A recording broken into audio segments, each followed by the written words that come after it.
Acción, tu revista mensual de cine y series, con los mejores estrenos de cine, fichas y reportajes coleccionables, series de televisión y 4 pósters todos los meses. Búscala en tu kiosco. Bueno, Román, pues aquí estamos para hablar un poco de la película El primer día del resto de tu vida. Una película que tiene detalles muy buenos como narración. Una película que tiene incluso en el reparto de premios César franceses, los actores que interpretan a Rafael y a la hija de la familia, pues tuvieron su premio César como mejor actor promesa, y también la película tuvo el premio al mejor montaje, los premios César del cine francés, que son pues lo que sería el equivalente al Oscar pero en el cine galo. Y una buena película desde un punto de vista de resolución visual y demás, a la que después le pondré alguna pega. Pero una buena película, que transita bien en un territorio de 4 estrellas, y que tiene pues varias cosas, ¿no? Bueno, ese arranque con el vídeo casero, ese arranque de optimismo, ese arranque de muy comedia británica. Hay una serie de temas que me parece que son claves en la película. Creo que el gran tema es la pérdida de la inocencia, que detona, bueno, Román, tú has visto la película, pero si alguien no la ha visto, pues haría bien en dejar de ver esta videocrítica porque vamos a hacer spoiler. Entonces tampoco quiero que a alguien se le quede la película destripada un poco por el comentario, ¿no? Así que lo que puedo hacer es ver la película y después verse la crítica. Como digo, pérdida de la inocencia, todo detona con esa decisión del hermano mayor de ejecutar al perro de la familia, y a partir de ahí esa muerte, la película empieza con una muerte, la del perro, y acaba con otra muerte, y aquí viene un gran spoiler, que es la del padre, que es una muerte anunciada además, porque en un momento determinado el abuelo le dice al padre: lo que vas a necesitar es tener un cáncer para dejar de fumar, y eso está hecho en un plano muy bien trabajado, en el cual está el padre de la familia en primer término, y al fondo están las figuras desenfocadas de los dos hijos y del abuelo, y que es la típica secuencia premonitoria, de la misma manera que, por ejemplo, en la boda del hijo mayor, cuando aparece el hermano mediano y aparece vestido de negro, también es muy premonitorio lo que va a ocurrir, que es la muerte del abuelo, que se carga toda la boda. Entonces, este tipo de cosas, digamos que por un lado están bien pensadas, pero después también en algunos casos es un poquito obvia. Pero bueno, en cualquier caso el tema es la pérdida de la inocencia. Esa pérdida de inocencia que se produce en la familia en el momento en que el hijo mayor decide no solo ejecutar al perro, sino también lo siguiente que vemos es que se marcha de casa, y que como es el primer hijo el que se va de casa, pues a partir de ahí, digamos que ahí se acaba esa etapa idílica de la familia unida y todo esto, y empieza ya a producirse un poco el viaje hacia ese final, pues un tanto agridulce de la película, aunque la película va a estar en todo momento en tono de comedia. Para mí el tema, uno de los temas fundamentales, y apostaría que incluso el fundamental, es esa pérdida de la inocencia, que va equiparada a ese pasar página, a ese salir hacia la vida, salir hacia adelante y equivocarse. Porque si nos damos cuenta, los 3 hijos se equivocan. Los 3 hijos cometen errores y tienen que aprender de esos errores y reconstruir su vida. Igual que cuando decía, lo que decía de las obviedades, hay una serie de obviedades, también destacando, por ejemplo, lo que ocurre al final, pues es demasiado obvio. La muerte del padre culmina con ese plano final de la hija que se queda embarazada. O sea, una vida que acaba y otra vida que empieza. Quiero decir, entiendo que esto está hecho en plan romántico, entiendo que esto está hecho en plan narrativo, y entiendo que esto está hecho en plan pues cerrar la historia de guión y todo esto. Pero a estas alturas del baile que llevamos, amigos, Román, esto es demasiado tópico, demasiado obvio. Es igual que el plano, por ejemplo, en el cual es una buena idea la manera de aludir a la muerte del padre sin que realmente lo veamos nunca en la cama, ni muriendo, ni nada de esto, y que sin embargo sí que veamos el taxi en primer término con tapado, o sea, que no se usa ese taxi tapado con una especie de sudario que es como si fuera una representación, una metáfora, o si quieres un juego, una alegoría con lo que es el sudario del padre y tal, pues sí, ¿está bien? Pues sí, está bien, pero a mí personalmente me parece demasiado obvio, demasiado tópico, demasiado, entre otras cosas que veremos ahora. O sea que hay una parte, ¿no?, que me parece muy bien de la película, que resuelve muy bien, y otras partes que caen demasiado, con demasiada gana, con demasiado ímpetu en el tópico. Como digo, tema pérdida de la inocencia, pero también en el tema está el tema de encontrar el camino, de no perderse. O sea, en el momento en que estos chicos salen de casa, tienen que tomar decisiones. Y cuando toman decisiones, es curioso que los tres se equivoquen. El mediano vive una especie de regresión. El mayor, que ha vivido en una película del oeste, de ser como el hermano mayor, el líder de la familia, que tiene que solucionar las cosas, y por eso funciona como funciona, en plan Steve McQueen, casi en Los Siete Magníficos, por decirlo así, ¿no? Ese idioma que funciona en las películas, pero no en la vida real, pues nos encontramos que también pues ha cometido un error. Pero claro, es que son errores que ponen a prueba demasiada mi capacidad de tolerancia con algunas cosas, porque claro, el error que ha cometido el muchacho es hacerse cirujano plástico, y cuando una señora acude a decirle que quiere que le cambie la nariz a su perro para que se la ponga respingona como la de Nicole Kidman, el hombre ve la luz finalmente y decide que se va a volver a las urgencias, a los turnos salvajes de urgencias, a estar de madrugada en las urgencias y a estar atendiendo las urgencias. Va a reconstruir su vida como médico, su carrera como médico, volviendo otra vez hacia atrás, hacia las urgencias, que es lo que le recomienda el padre. Otro momento tópico: padre e hijo tienen un conflicto, y ese conflicto lo resuelven cuando el hijo casualmente coge el taxi del padre. Y ahí ya hablan los dos y se vuelven a hacer, digamos, se vuelven a acercar, y hay un momento final en el cual incluso está el hijo mayor que tenía conflicto con el padre, que van a comer, y cuando vemos quién le sirve el vino resulta que es el hijo mediano. Qué bonito todo. Pues lo siento, no cuela, amigo. Quiero decir, lo siento, no.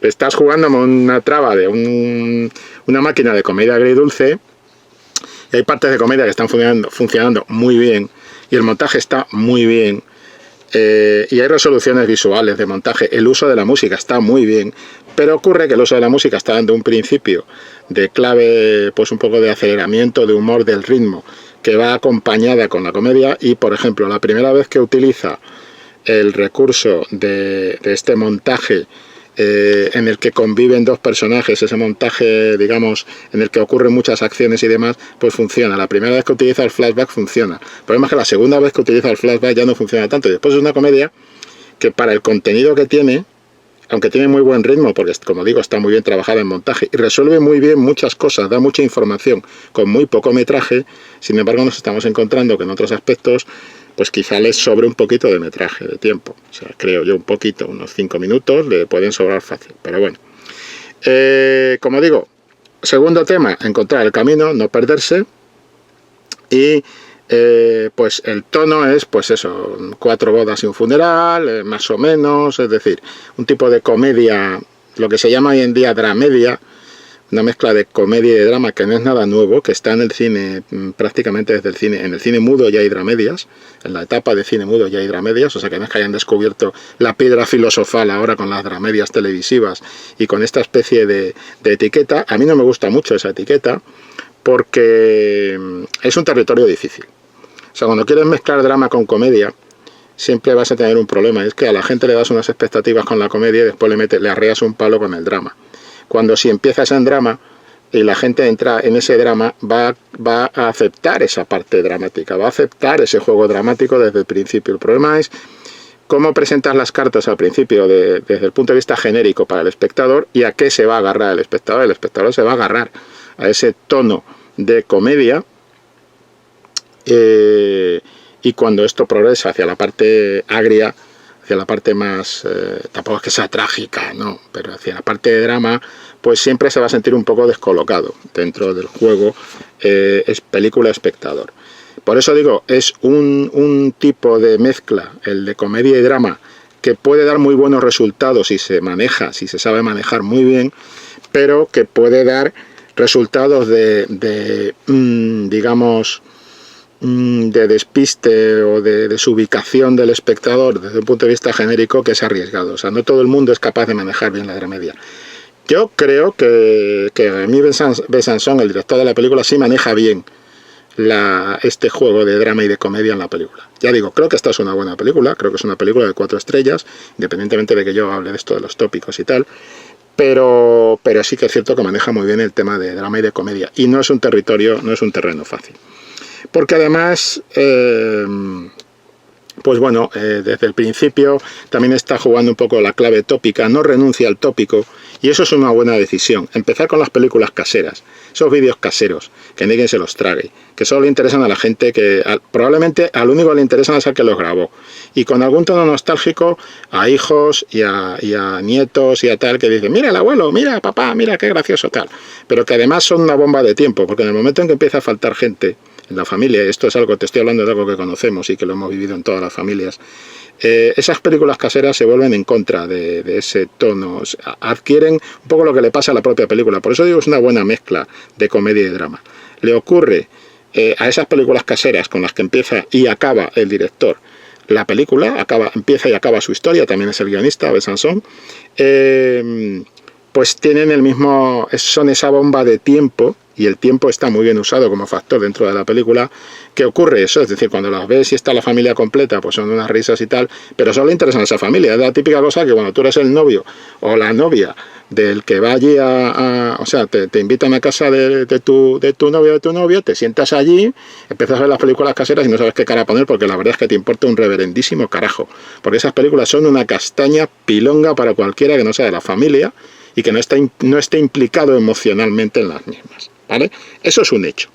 Y Besançon sabe sacarles partido, sabe darle ese juego para que se convierta en una advertencia al propio espectador, es decirle, esto empieza así, película casera, playa, acaba así, película casera, playa, pero es lo que al principio es un tono de comedia, se va a acabar convirtiendo en algo agridulce. O sea que hay una advertencia constante al espectador, y con eso juega bastante el director y guionista en toda la película, ¿no? Pero bueno, yo quería dejar patente aquí, para que no torturéis a las personas humanas, amigos, que esas películas caseras que se graban, es como cuando la abuela o el abuelo sacaba las fotos antiguas. Eso solo le interesa a la familia inmediata, y a veces ni eso. Muchas veces hace con una tolerancia, la misma tolerancia que tiene esta película los 2 nietos y el hijo, cuando el abuelo les pone esa especie de, que es una escena muy buena, muy bien resuelta, es que tiene escenas muy bien resueltas esta película, cuando les pone ese reloj de tiempo de arena y tienen que esperar 1 minuto todos callados sin hablar, y al final el abuelo les dice, pues 1 minuto no es tanto, ¿no? O sea, silencio, tal.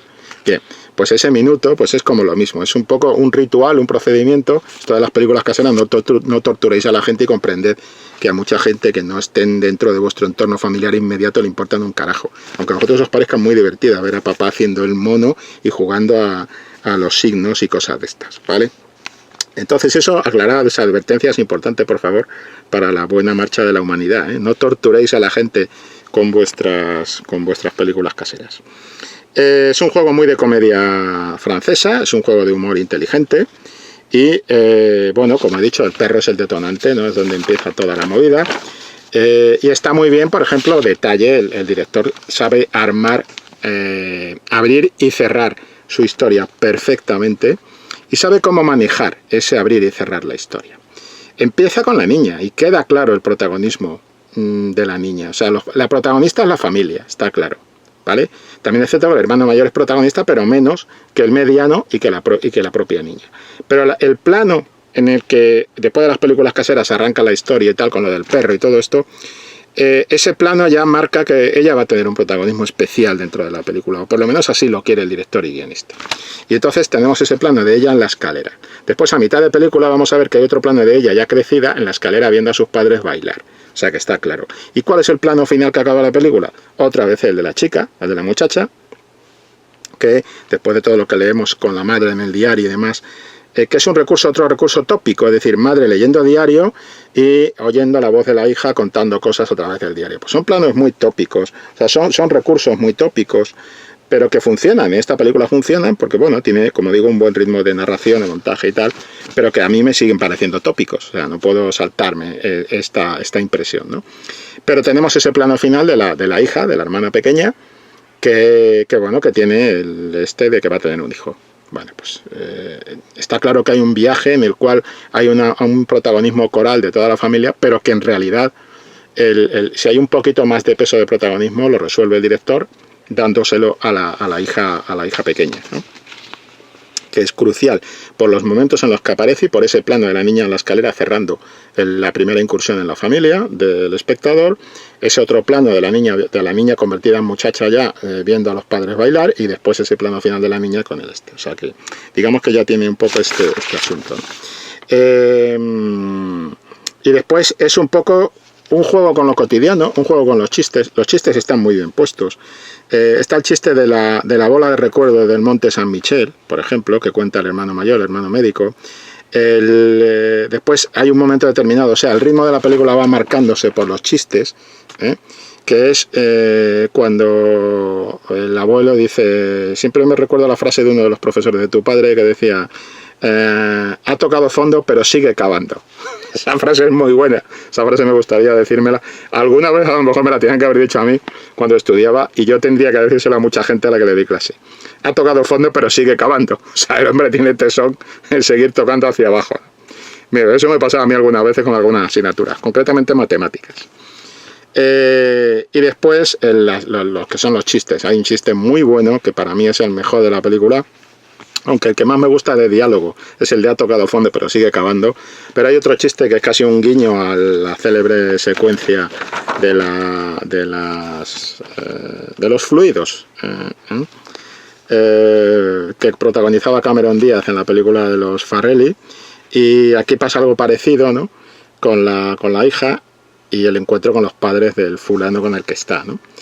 Ese encuentro es buenísimo. Ese es el momento más, para mí es el momento más cómico de la película, y es para mí es un momento capital dentro de la parte de comedia del relato, ¿no? Cómo llega a atreverse a llegar hasta ahí sin ningún tipo de corte y ya está, ¿no?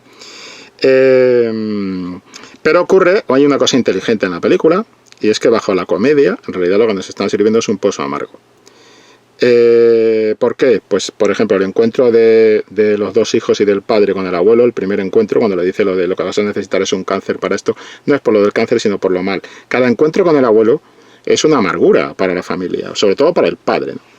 Y después el padre, cuando muere su padre, cuando muere el abuelo, descubre pues que efectivamente no había fotos suyas en su casa, pero sí estaban en la cartera del padre. O sea que todas esas, es muy realista, es en muchos aspectos todas esas cosas que decimos, que ofenden, y que después, vistas en el tiempo, nos damos cuenta del daño que podemos haber hecho y lo muy equivocados que estábamos con gente que ya no está. Esto es un clásico en las familias. O sea que en realidad lo que está haciendo el director es hacer un recorrido por todo lo que ocurre en muchos momentos cotidianos, que incluye el humor, la parte de humor y las partes de amargura. La desorientación de la madre, por ejemplo, que es abrumadora durante toda la película, es una persona completamente desorientada, porque es una persona sin criterio, pues está muy bien resuelta con un chiste. Por eso digo que es una buena película, porque está resuelta con el chiste de ella le está contando al porrero este que tiene al lado, el de las rastas en el banco, pues le está contando porque la han suspendido, lleva 4 o 5 veces presentándose al carnet de conducir, la suspendieron por el tema de no querer atropellar a una ardillita pequeñita, y claro, cuando se le pone delante el perro dice, pues si me han castigado por no atropellar una ardillita, me cargo al perro y se carga al perro, que es una gran burrada. O sea, lo siento a ver, todos queremos mucho a los perros, ¿vale?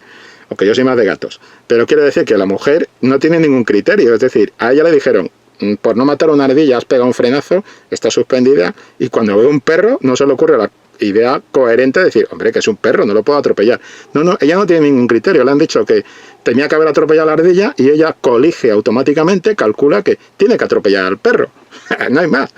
Es una mujer sin voluntad. Después se encuentra con la dueña del perro, y la dueña del perro le dice que se ha puesto pechos y no se le ocurre mejor feliz idea que ir a ver a su hijo a que le ponga pechos también, y le enseña allí. Es que, claro, es una mujer sin criterio ninguna, una mujer que cuando quiere bajarse del taxi del marido le dice, me voy a coger un taxi, está en un atasco, me bajo, me voy en un taxi, le dice el marido, pero si ya estás en un taxi, es decir, es un personaje muy, muy entrañable, muy cercano, pero también muy tópico. La mujer que sufre el síndrome del nido vacío.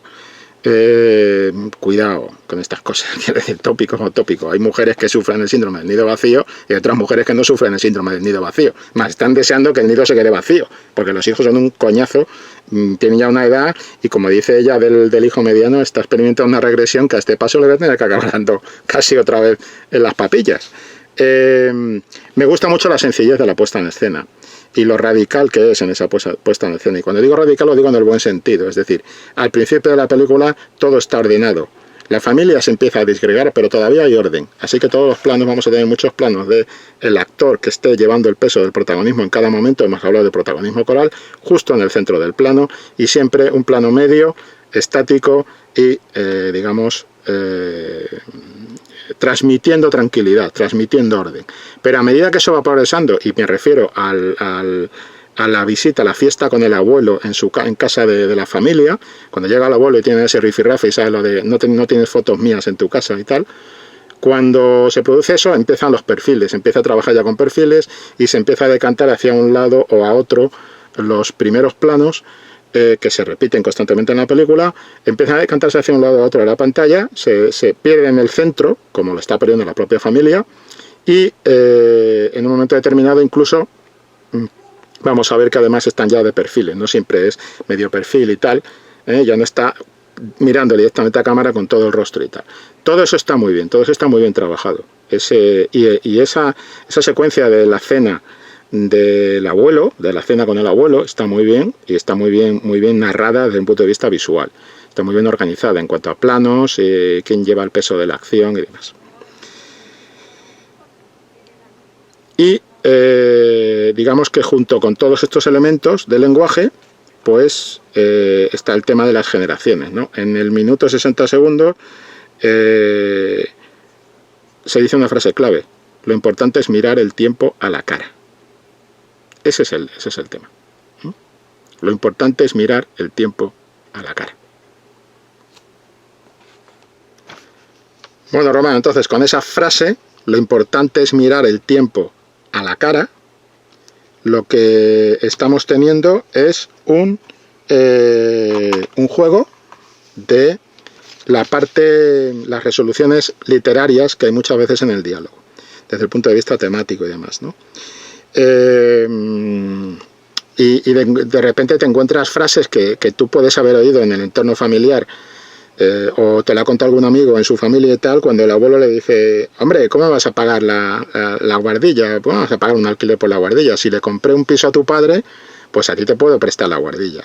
Y claro, el padre ya salta. Es decir, ese tipo de discusiones en algunos momentos son muy cercanas, muy cotidianas, muy de haberlas oído en nuestro entorno o que nos hayan contado o que lo hayamos visto en otra familia, pero eso de repente está muy bien, de guión está muy bien la película, está muy bien cruzado, muy bien hibridado con reflexiones como esta, ¿no? Como lo importante es mirar el tiempo a la cara. Y ese juego de digamos, diálogo está para mí muy bien resuelto, ¿no? Independientemente de que yo haya destacado algunos otros momentos tópicos, ¿no? Detalles de resolución que son geniales, porque en muy poco tiempo te están hablando mucho de los personajes. Te voy a poner un ejemplo.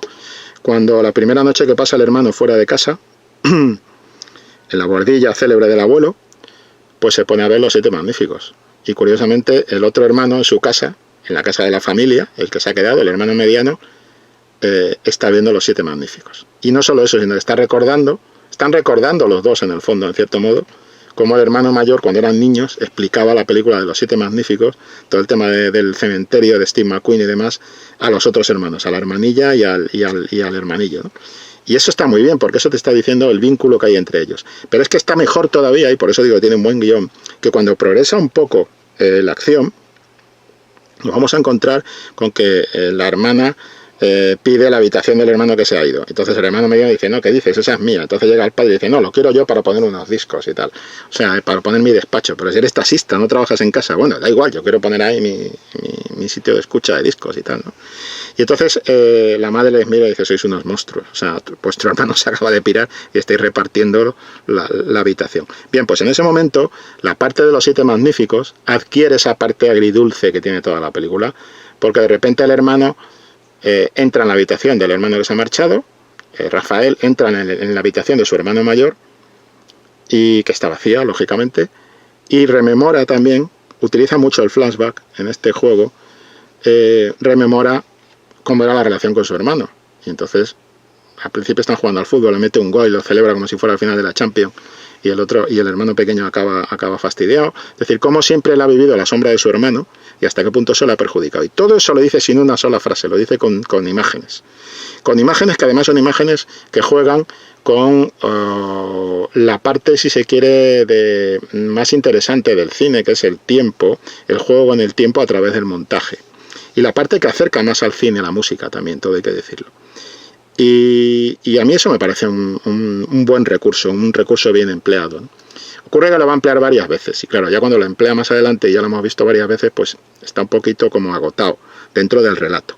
Pero lo sigue empleando, también es una forma de coherencia, si se quiere, de cómo contar la historia, y a mí me parece válido, ¿no? Pero eso no evita que ya haya una cierta repetición, ¿no?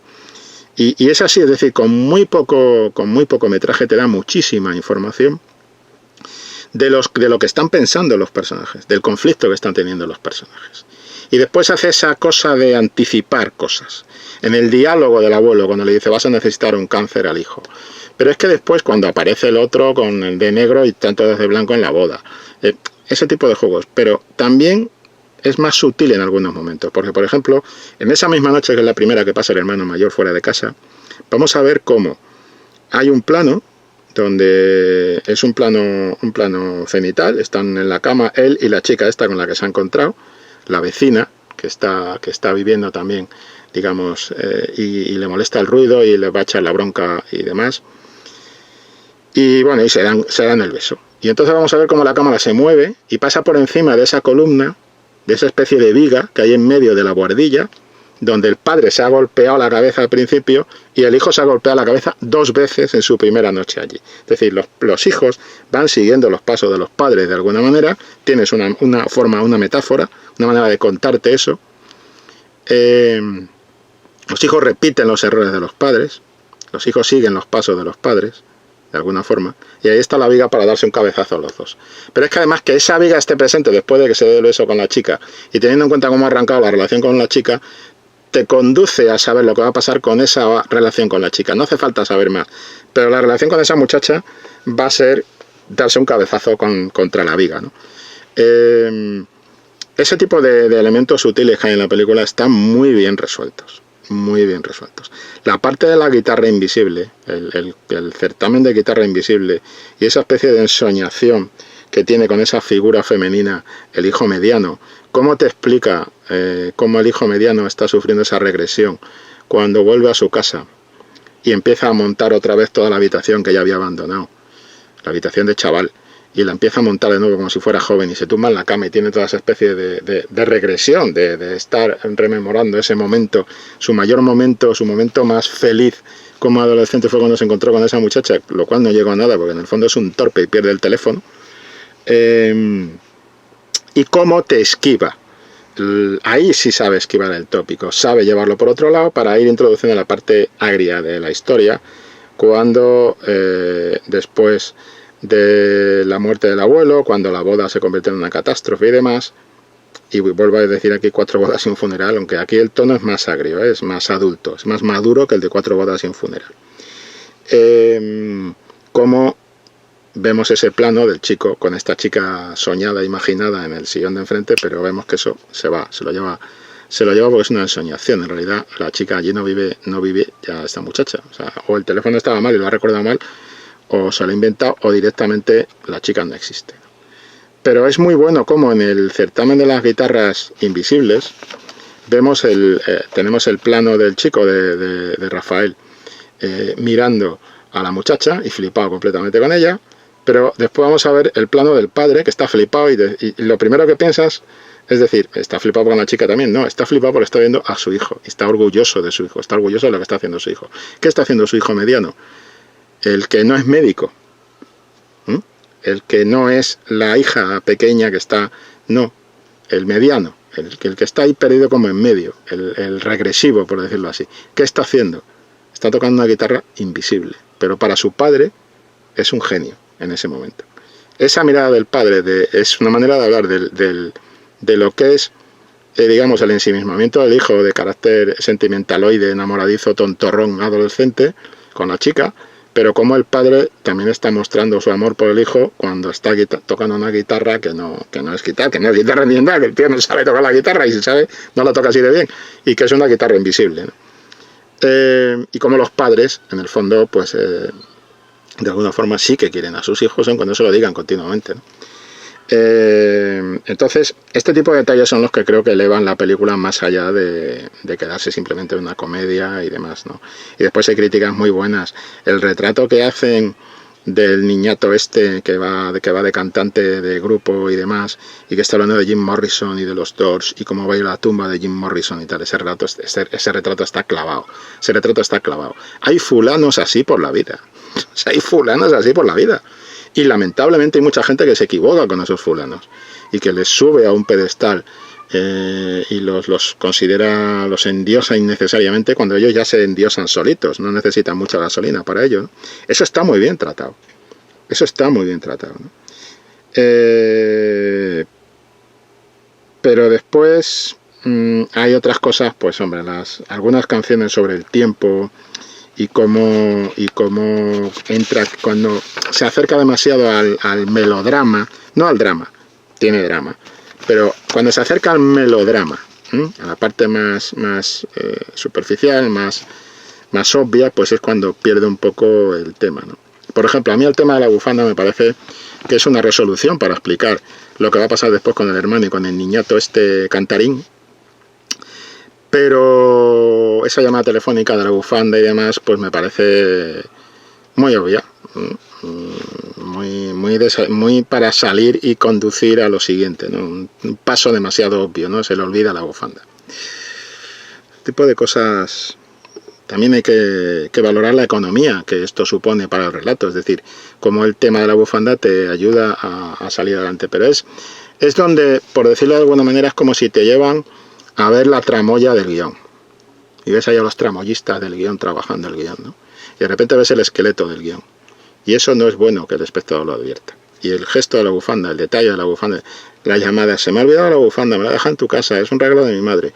Eso es la tramoya del guión, o por lo menos yo lo entiendo así, y eso el espectador lo percibe de una manera. Digo que es la tramoya porque es donde ves que evidentemente es el típico detallito para justificar que el hermano pueda enfrentarse con el gilipuertas del cantarín y le deje en evidencia ante los ojos de la hermana, ¿no? Y también para explicar cómo la hermana toma una mala decisión, que es una advertencia de todas las malas decisiones que va a tomar la hermana posteriormente, ¿no?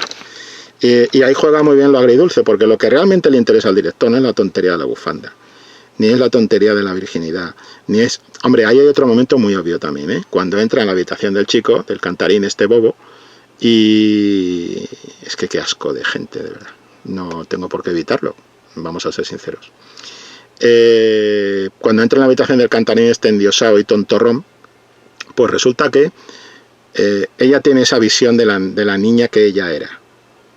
Que la mira desde abajo en un plano picado, la niña la mira y de repente se queda con el plano de la niña como la sangre va por debajo de la puerta. Hombre, me parece que es un poco sobrada ese abordaje del tema, creo yo, ¿no? O sea, de repente está haciendo ahí y sin embargo después es muy, muy sutil, muy elegante a la hora de contarnos que esa chica pues ha tenido una actitud, digamos, de acostarse con desconocidos y que en un momento determinado incluso ha tenido un aborto y sus padres no se han enterado de nada de eso, como vive una especie de vida paralela fuera de la...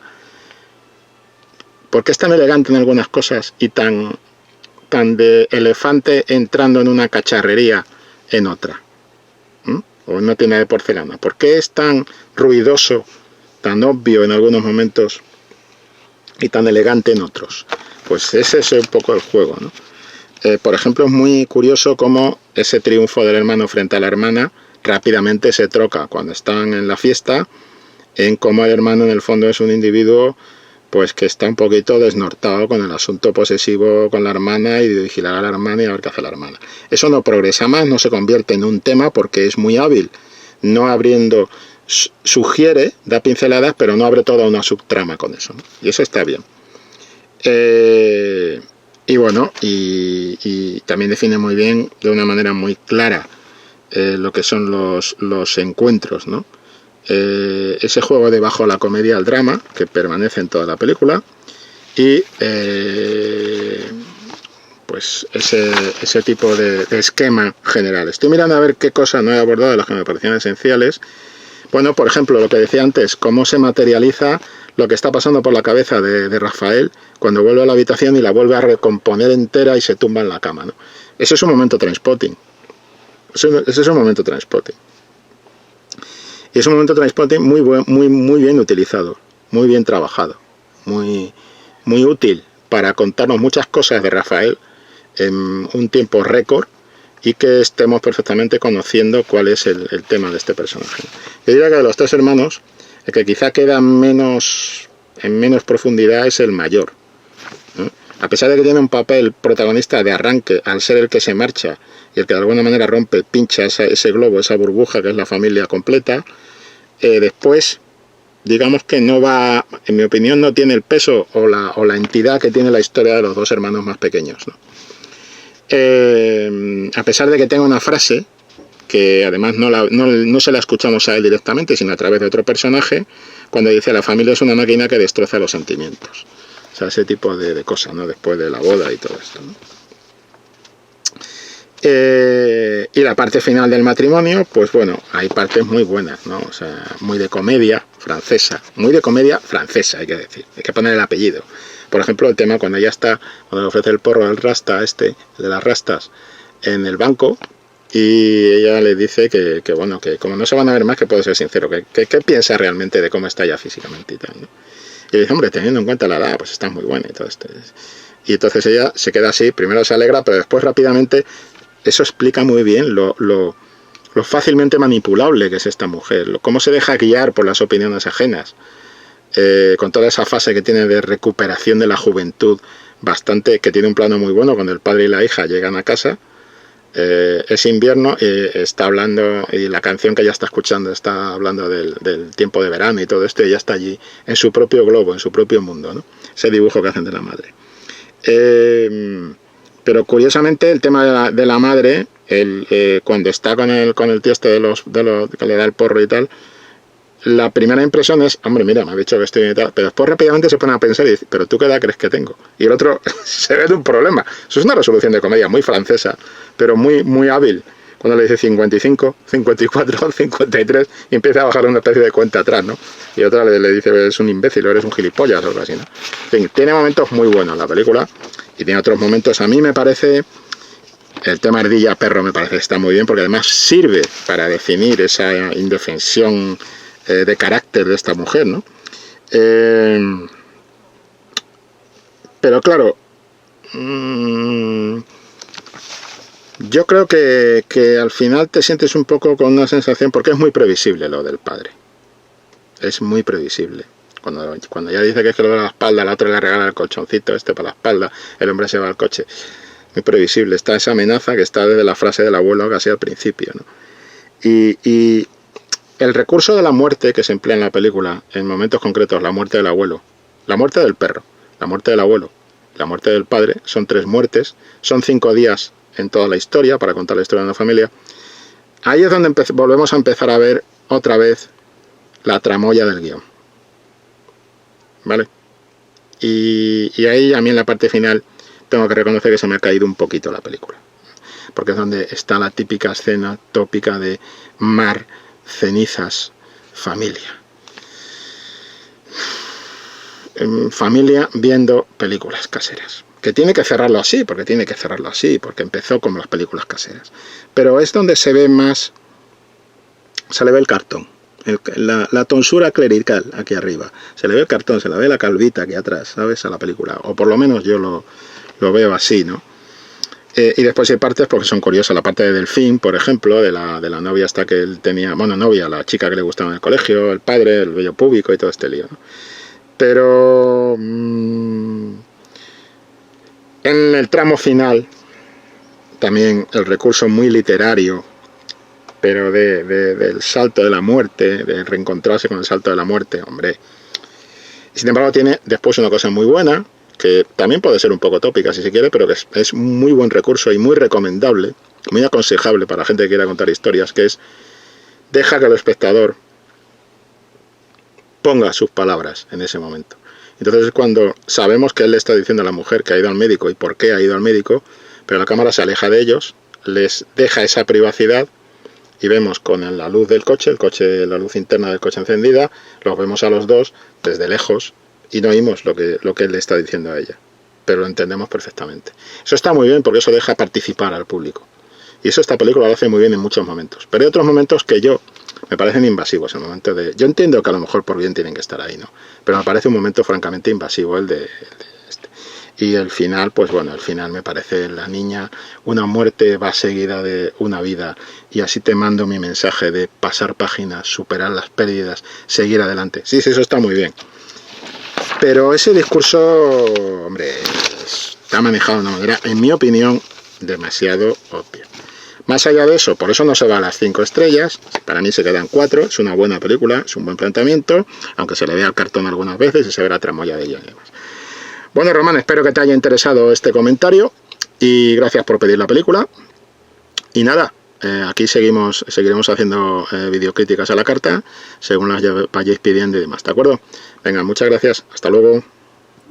Acción, tu revista mensual de cine y series, con los mejores estrenos de cine, fichas y reportajes coleccionables, series de televisión y 4 pósters todos los meses. Búscala en tu kiosco.